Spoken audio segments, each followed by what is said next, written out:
నమస్కారం. ముఖ్యంగా వేదిక మీద ఉన్నటువంటి మహిళా గళాలకన్నీ అందరికీ కూడా నా నమస్కారాలు. ముఖ్యంగా మా సోదరులు సత్య గారికి, ఇలాంటి ఒక మంచి అవకాశాన్ని నాకు కల్పించినటువంటి సోదరులు సత్య గారికి, అలానే మా సోదరి చందన గారికి, అంగన్వాడీల పక్షాన ఎక్కడ ఏ ఇబ్బంది ఉన్నా నేనుంటానంటూ కదిలేటువంటి మా సోదరి సునీత గారికి, బ్రహ్మాండంగా వాళ్ళ వాక్కుతో అక్కడ కూర్చున్నటువంటి జగన్మోహన్ రెడ్డి గారికి గత గంటన్నర 2 గంటల నుంచి చుక్కలు చూపెడుతున్నటువంటి మా మహిళా సోదరిని వాళ్ళందరికీ కూడా ముందుగా అయితే నా నమస్కారాలు, ధన్యవాదాలు. అన్నిటికంటే ముందుగా, అందరికంటే ముందుగా, ఇంత ఎండలో బయట చూస్తే కాలిపోతుంది ఎండ. అలాంటి ఎండలో కూడా మీకోసం, మీ భవిష్యత్తు కోసం, రాష్ట్ర భవిష్యత్తు కోసం మేమున్నామంటూ ఇక్కడికి వచ్చినటువంటి ప్రతి ఒక్క మహిళకి ముందరిగా చేతులెత్తి దండం పెడుతున్నాడు. ఎందుకంటే చాలా సార్లు చెప్తారు, రాజ్యాలు రావాలన్నా, రాజ్యాలు ఏర్పడాలన్నా మహిళే చేస్తుంది, అదే రాజ్యాల్ని కూల్చాలన్నా మహిళే చేస్తుంది. ఇవాళ ఆంధ్రప్రదేశ్ లో ఒక నియంత పాలన పోవాలంటే, ఒక రాజు గద్దె దిగాలంటే అది ఇక్కడ ఉన్నటువంటి మహిళలందరూ మాత్రమే చేయగలము, మేం మాత్రమే చేయగలమని నమ్మి ఇక్కడికి వచ్చినటువంటి మీ అందరికీ కూడా, ఇంత ఎండలో కూడా ఇక్కడికి వచ్చినటువంటి మీ అందరికీ కూడా ముందరగా అయితే ధన్యవాదాలు. అయితే ఇందాక పెద్దలందరూ మాట్లాడుతున్నప్పుడు నాకు ఒక చిన్న సీన్ గుర్తొచ్చింది. 2019 ఎలక్షన్లకు ముందర ఎండలో నల్లగా మాడిపోయి ఒక మనిషి, ఇప్పుడు రాష్ట్ర ముఖ్యమంత్రులండి ఆ మనిషి, అప్పుడు నల్లగా మాడిపోయానని చెప్పాడు. నల్లగా మాడిపోయానని చెప్పి ఇగో ఇక్కడ కూర్చున్నారు కదా ఈ పెద్దమ్మలందరూ, వీళ్ళ దగ్గరకు వచ్చి నెత్తుల మీద ఇలా ఇలా ఇలా ఇలా అని, వాళ్ళ బుగ్గల మీద ఇలా ఇలా ఇలా ఇలా అని, వీళ్ళైతే ఇక్కడో ముద్దు పెట్టి నేనున్నా నేనున్నా నేనున్నా అనుకుంటే బాదుకున్నాడు ఆ రోజు. దాంతో పాటుగా ఏం చెప్పాడు, నేనున్నాను, నేను విన్నాను, మాట తెప్పను ఇలానే చెప్పుకుంటూ పోయాడు. ఏం జరిగింది ఆఖరికి? ఎక్కడున్నావయ్యా జగన్మోహన్ రెడ్డి అంటే, తాడేపల్లి ప్యాలెస్ లో ఉన్నా, మీకు నాకు చాలా దూరం, అవసరమైతే పరదాలు కట్టుకు తిరుగుతా, లేకపోతే హెలికాప్టర్లలో వెళ్తా, కానీ మీ దరిదాపులలో కూడా రాను అని చెప్పి గత 5 సంవత్సరాలుగా చూపిస్తున్నాడా లేదా? అవునా? ఆ రోజునేమన్నాడు, నా అక్క షెల్లెమ్మలు అన్నాడు. ఆ అక్క ఎక్కడికి పోయిందో, ఆ షెల్ ఎక్కడికి పోయిందో ఈ 5 సంవత్సరాల్లో అయితే ఎక్కడ కనపరచాల నాకు. ఆ అక్క చెల్లెమ్మలు అందరూ ఇవాళ రోజున వచ్చి, జగన్మోహన్ రెడ్డి మాకు అన్యాయం జరుగుతోంది, ఎక్కడున్నావు జగన్మోహన్ రెడ్డి అంటే చెవుల్లో సీసం పోసుకొని తాడేపల్లి ప్యాలెస్ లో కూర్చున్నాడు. ఇవాటి వరకు ఏ రోజున కదల్లా ఉలకలా పలకలే మాట్లాడలేదు. అయితే దీంతో పాటుగా కొన్ని విషయాల్ని మనం నిజంగా గమనించాలి. గత 5 సంవత్సరాల్లో 30,000 మంది మహిళలు, ఒక్కసారి మీలాంటి నాలాంటి ఇక్కడ కూర్చున్నటువంటి ఇంతమంది మహిళలు ఎవరైతే ఉన్నారో అలాంటి మహిళలు, ఒక 30,000 మంది మహిళలు ఆంధ్రప్రదేశ్ రాష్ట్రంలో కనిపించకుండా పోతే కూర్చున్నటువంటి ముఖ్యమంత్రి గారికి కూడా ఆ విషయం కనపడలేదు. పవన్ కళ్యాణ్ గారు, పవర్ స్టార్ పవన్ కళ్యాణ్ గారు ఒక మాట వచ్చి బయటకు వచ్చి, అయ్యా రాష్ట్రంలో మహిళలు కనపడకుండా పోతున్నారు, ముఖ్యమంత్రి నీకు కనబడుతోందా, వినబడుతోందా, కనీసం ఏమన్నా చెయ్యి దాని గురించి అని అంటే, అయినా కనపడలా, అయినా వినపడలా, చెవులకేమో సీసం పోసు కూర్చున్నాడు, కళ్ళకేమో గంతలు కట్టు కూర్చున్నాడు. అలాంటి ముఖ్యమంత్రి ఉన్నటువంటి రాష్ట్రంలో, దాంతో పాటుగా ఇందాక సునీత గారు చెప్పారు, అంగన్వాడీలకు కష్టాలు వచ్చినా, ఎవరికి కష్టాలు వచ్చినా సరే ఎక్కడ ఏ రోజున కనీసం బయటకు రానటువంటి ఒక దుర్మార్గుడు ముఖ్యమంత్రిగా కూర్చున్నాడు. దాంతో పాటుగా ఇవాల్టి రోజున రాష్ట్రంలో ఏదైనా సరే ప్రతి ఇంటిలో కూడా అంటే ఆ ఇంటిలో ఉన్నటువంటి ప్రతి ఒక్కరిని కూడా ఇబ్బంది పెట్టేటువంటి పరిస్థితులు తీసుకొచ్చినటువంటి వ్యక్తి రాష్ట్ర ముఖ్యమంత్రి జగన్మోహన్ రెడ్డి గారు. ఇవాళ ఇక్కడ ఉన్నటువంటి మహిళల్ని ఒక విషయం అడుగుదాం. తెలుగుదేశం పార్టీ హయాంలో, తెలుగుదేశం పార్టీ ప్రభుత్వంలో ఏ రోజన్నా కరెంటు ఛార్జీలు పెంచారా?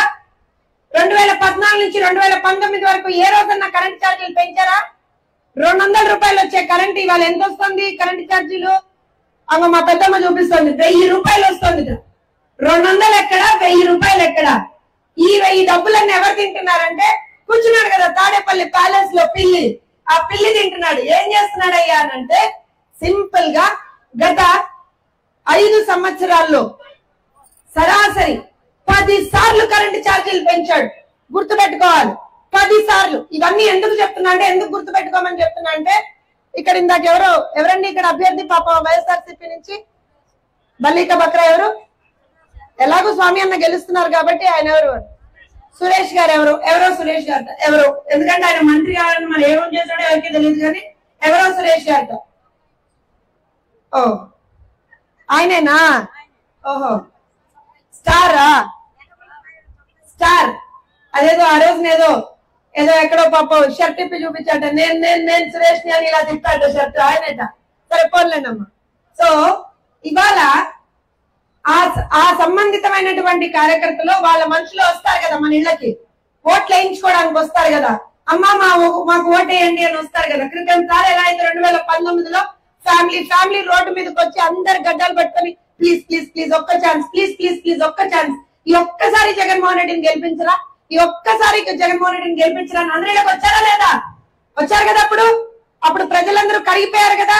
అలా మళ్ళీ బ్యాచ్ తయారై వచ్చినప్పుడు మనం ఏం అడగాలి అని అంటే, ఈ 5 సంవత్సరాల్లో 10 సార్లు కరెంటు ఛార్జీలు పెంచావా లేదా అని కాలర్ పట్టుకొని అడగాలి మనం. అలానే ఈ 5 సంవత్సరాల్లో 3 సార్లు ఆర్టీసీ బస్ ఛార్జీలు పెంచావా లేదా అని కాలర్ పట్టుకొని అడగాలి. అలానే అమ్మఒడి 15,000 వేస్తా అన్నావు కదా, 2,000 కాకెత్తుకుపోయిందా, ఎక్కడికి పోయినాయి 2,000 అని చెప్పి అడగాలి వచ్చినటువంటి వాళ్ళని. అలానే ఇంట్లో ఉన్నటువంటి పిల్లలకి ఫీజు రీయింబర్స్మెంట్ ఇవ్వకుండా వాళ్ళ చదువులకి ఆటంకాలు కల్పిస్తున్నటువంటి వాళ్ళని ఇంటికి వచ్చి ఓట్లు అడిగినప్పుడు మీరే అడగాలి, మహిళలే అడగాలి. అలానే ఉప్పు పప్పు ప్రతి దాని రేట్లు పెంచావు కదా అయ్యా జగన్మోహన్ రెడ్డి, ధరల నియంత్రణ చేస్తా అన్నావు కదా ఆ రోజున 2019లో, ఇవాళ ఏం చేస్తున్నావయ్యా జగన్మోహన్ రెడ్డి అని మీరు రేపు పొద్దున ఎవరైతే మీకు ఇంటి దగ్గరికి ప్రచారానికి వస్తారో వాళ్ళని అడగాల్సినటువంటి అవసరం ఉంది. ఇవన్నీ ఎందుకు చెప్తున్నా అంటే, తెలుగుదేశం పార్టీకి ఓటేయండి అని చెప్పి కూర్చోవచ్చు నేను కూడా, కానీ తెలుగుదేశం పార్టీకి ఎందుకు ఓటేయాలో 10 మందికి వెళ్ళి చెప్పాలి మనం. చంద్రన్న ఆ రోజున ఇదే మహిళల్ని హక్కున చేర్చుకొని ఇందాక పెద్దలు చెప్పినట్టుగా డ్వాక్రా సంఘాలను ఏర్పరిచి వాళ్ళ కాళ్ళ మీద వాళ్ళని నిలబడేట్టుగా ఒక మాత్రమైనటువంటి ప్రోగ్రామ్ ని చేశారు. అలానే ఏ పార్టీలో లేనట్టుగా ఇవాళ ఈ స్టేజ్ మీద మీరు చూస్తే ఇంతమంది మహిళలకి రాజకీయంగా అవకాశం కల్పించినటువంటి వ్యక్తి నారా చంద్రబాబు నాయుడు గారు. అలానే ఎక్కడికక్కడ మహిళలు ఇబ్బంది పడకూడదని కట్టెల పొయ్యితో ఇళ్లలో మనం వంటలు చేసుకుంటూ ఉంటే గ్యాసులు ఇచ్చినటువంటి వ్యక్తి, గ్యాస్ బండలు ఆ రోజున ఇచ్చినటువంటి వ్యక్తి నారా చంద్రబాబు నాయుడు గారు. అలాంటి చంద్రన్న ఇవాటి రోజున మిమ్మల్ని ఈ ప్రభుత్వం కంప్లీట్ గా ఇబ్బందుల్లోకి నెట్టేసింది కాబట్టి నేనున్నా మళ్ళీ మీకు అని ప్రతి మహిళకి నెలకి 1,500 రూపాయలు నేను ఇస్తా అని చెప్పి ముందరకు వచ్చారు. అమ్మకి వందనం పేరుతోటి 15,000 రూపాయలు ఇంట్లో ఎంత మంది బిడ్డలుంటే అంతమంది వాళ్ళలాగా వైఎస్ఆర్సీపీ వాళ్ళగా ఒక్కరికే ఇస్తామండి, మిగతా వాళ్ళకి ఇవ్వడానికి మాకు చేత కాదని మేము అసమర్థులమండి అని చెప్పట్లా చంద్రబాబు నాయుడు గారు. ఎంత మంది పిల్లలుంటే అంతమంది, ఒకళ్ళుంటే 15,000, ఇద్దరుంటే 30,000, ముగ్గురుంటే 45,000 ఇది ఇస్తామంటున్నారు చంద్రబాబు నాయుడు గారు. అలానే ప్రతి ఇంటికి ప్రతి మహిళకి 3 గ్యాస్ సిలిండర్లు ఇస్తామంటున్నారు చంద్రబాబు నాయుడు గారు. ఇవన్నీ చంద్రబాబు నాయుడు గారు ఏం చేస్తామంటున్నారు, కూటమి ప్రభుత్వం రేపు పొద్దున వస్తే ఏం చేస్తామంటుంది అనేటువంటిది ఖచ్చితంగా ప్రతి ఇంటికి వెళ్లి చెప్పాల్సినటువంటి బాధ్యత మీ మీద ఉంది. వాళ్ళేం చెయ్యలేదో నేను చెప్పా, మనం ఏం చేస్తామో నేను చెప్పా. ఇప్పుడు మీరు వెళ్లి ప్రతి ఒక్కళ్ళని కూడా ఖచ్చితంగా సైకిల్ గుర్తు మీద ఓటేయాలి ఈ నియోజకవర్గంలో, ఈ పార్లమెంట్ కి. అలానే ఎక్కడైతే జనసేన పార్టీ నుంచి అభ్యర్థులు నిలబెడుతున్నారో వాళ్ళ గ్లాస్ గుర్తు మీద వేయాలి.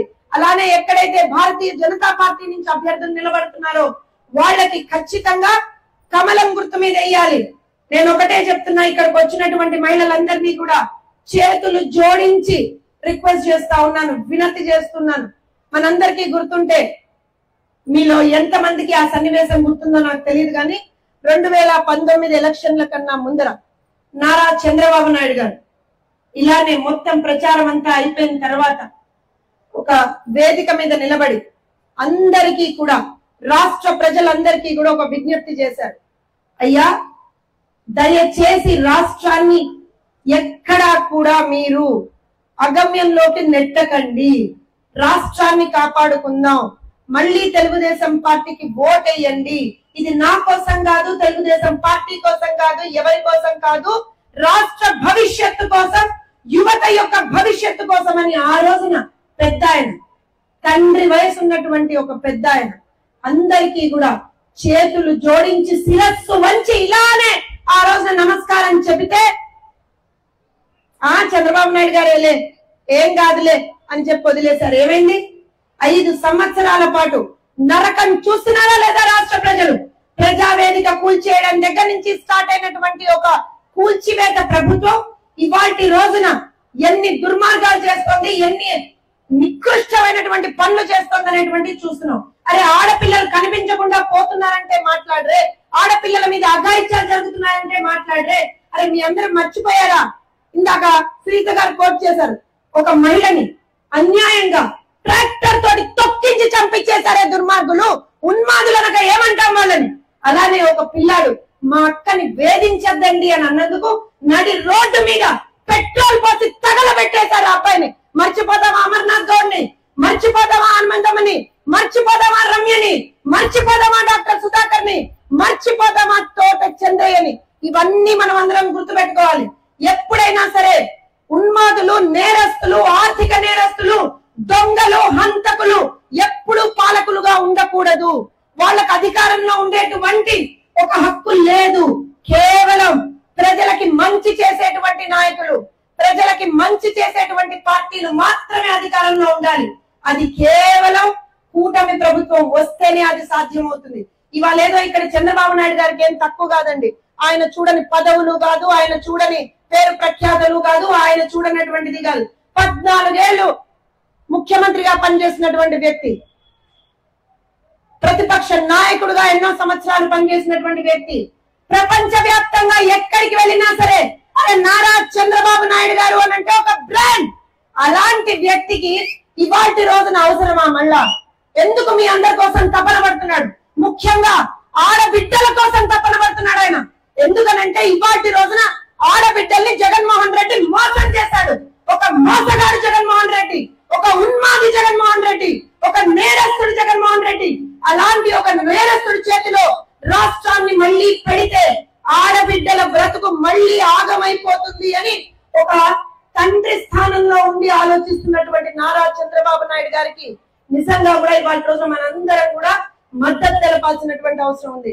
అలానే ఒక అన్నగా పవన్ కళ్యాణ్ గారు ఎక్కడికి వెళ్ళినా సరే ఆడబిడ్డల గురించి మాట్లాడుతూ వాళ్ళు తప్పిపోతే, అయ్యా రాష్ట్రంలో ఇంతమంది తప్పిపోయారు కనుక్కోండి అయ్యా అని చెప్పి ఒక అన్నలాగా మాట్లాడుతున్నటువంటి పవన్ కళ్యాణ్ గారిని ఎన్నుకోవాల్సినటువంటి అవసరం ఉంది.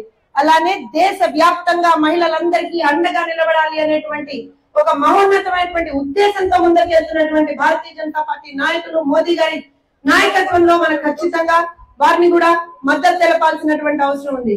ఇవన్నీ ఆలోచించుకొని రేపు పొద్దున మే 13న ఎన్నికలు జరిగేటప్పుడు మనం ఏ గుర్తు మీద ఓటేయాలో అందరికీ గుర్తుందిగా. ఏ గుర్తు మీద? సైకిలా, గ్లాసా, కమలమా? అంతే. ఇంకో గుర్తు మనకు కనపడకూడదు, ఇంకో అభ్యర్థి మనకు కనపడకూడదు. అసలు వాళ్ళెవ్వరికీ కూడా డిపాజిట్లు రాకూడదు. ఇది గుర్తుపెట్టుకోండి. మహిళ తలుచుకుంటే చేయలేనిది ఏదీ లేదు.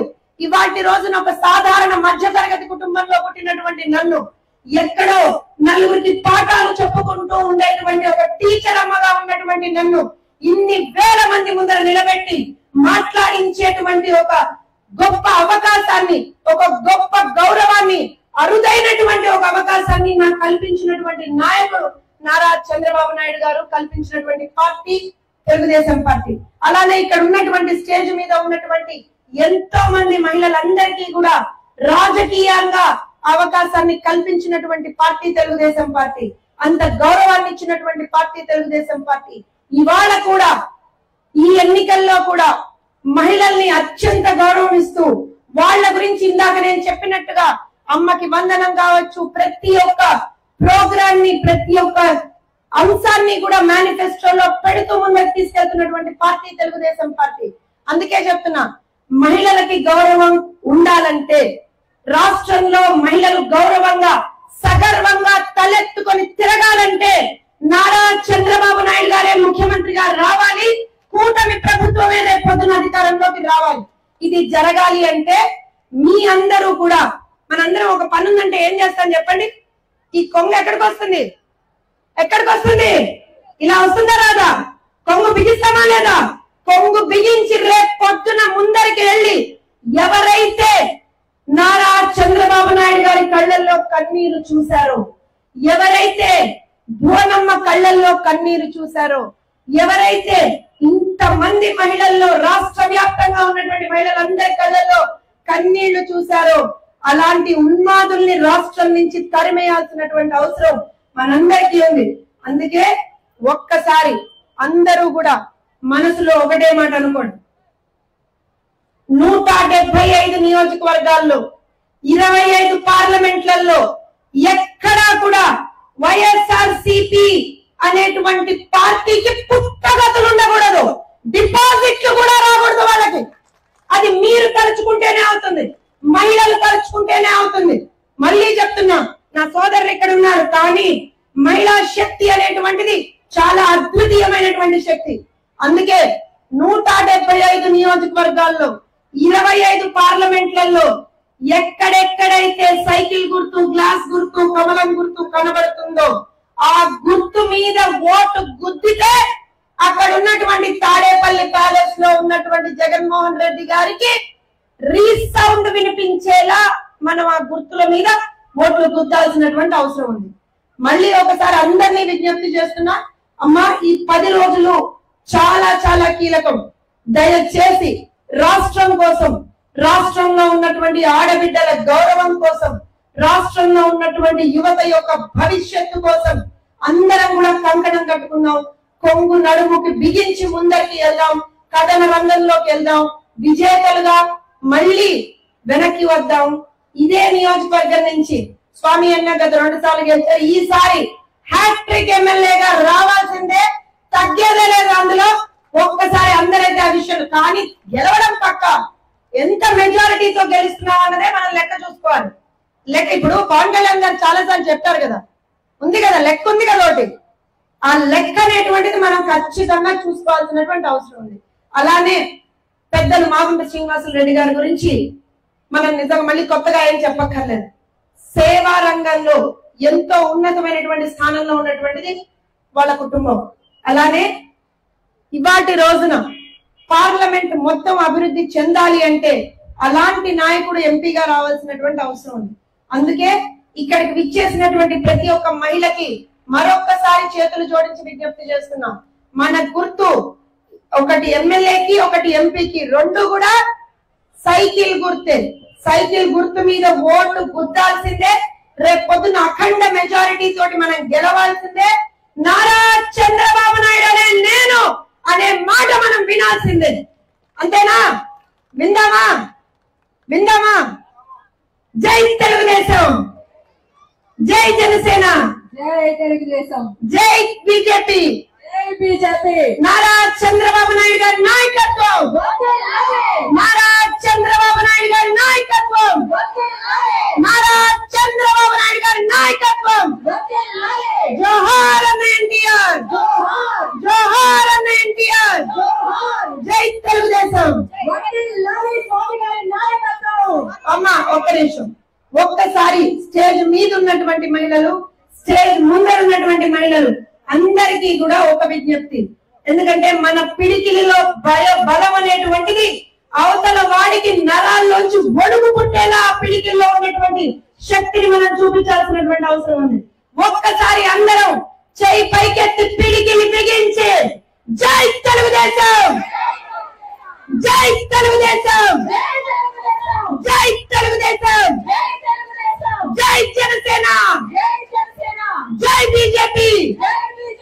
నారా చంద్రబాబు నాయుడు గారి నాయకత్వం, నారా చంద్రబాబు నాయుడు గారి నాయకత్వం, నారా చంద్రబాబు నాయుడు గారి నాయకత్వం. జై చెప్పాలి కదా. జై తెలుగుదేశం.